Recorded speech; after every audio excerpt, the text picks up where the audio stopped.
ना था उनके बारे में। मैडम रेकामिये फ्रेंच क्रांति के बाद की सबसे सुंदर महिला मानी जाती थी। जब वो किसी बॉल में आती और अपनी शिफॉन की सफेद पारदर्शी ड्रेस से कंधों पर पड़ा शॉल हटा देती तो पूरी महफिल थम जाती। उनके नृत्य में एक बेकाबू सुंदरता थी। उनके चेहरे को चित्रकार जेरार्ड और डेविड ने अमर कर दिया था। यहाँ तक कि उनके पैर तक पेंट किए गए थे, जिन्हें फ्रांस के सबसे सुंदर पैर कहा जाता था। यह वही महिला थी जिन्होंने नेपोलियन के भाई लुसियन बोनापार्ट का दिल तोड़ा था।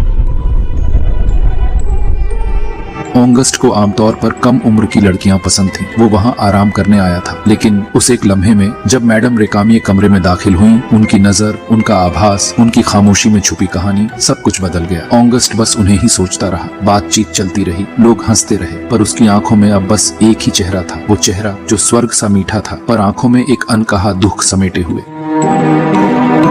शाम ढल चुकी थी। महल की दीवारों पर मोमबत्तियों की रोशनी थरथरा रही थी। डिनर टेबल पर रईसों की बातचीत चल रही थी, राजनीति, कला, युद्ध, भविष्य। पर उस भीड़ में एक चेहरा था जो चुप था। मैडम रेकामिये। वो ज्यादा नहीं बोल रही थी, नजरें ज्यादातर झुकी रहती, पर कभी कभी बहुत धीमे से वो ऊपर देखती और उन चंद पलों में सीधा राजकुमार ऑगस्ट की आंखों में देखती। वो नजरें न तो शर्मीली थी, न पूरी तरह साहसी। उनमें था एक अजीब सा संतुलन, मासूमियत और रहस्य का। ऑगस्ट का दिल अब उसके काबू में नहीं था। उसने सैकड़ों लड़कियां देखी थीं, कई को बहकाया भी था, पर यहाँ वो खुद बहक चुका था। डिनर के बाद सभी मेहमान महल की गैलरी में जमा हुए। दीवारों पर फ्रेंच आर्ट टंगी थी और महक रही थी ताजा गुलाबों की खुशबू। तभी एक सेवक अंदर आया। उसके हाथ में था एक हार्प, और जैसे ही वो हार्प रखा गया, मैडम रेकामिये धीरे से उठी, सभी की नजरों से बेपरवाह। उन्होंने हार्प की ओर कदम बढ़ाए और फिर उनकी उंगलियां तारों पर चलने लगी। हर सुर जैसे एक भाव छूता गया, हर थरथराती धुन जैसे किसी भूले हुए दर्द को जागा देती। ऑगस्ट वहां बैठा बस देखता रहा। उसे कुछ सुनाई नहीं दे रहा था, न लोगों की बातें,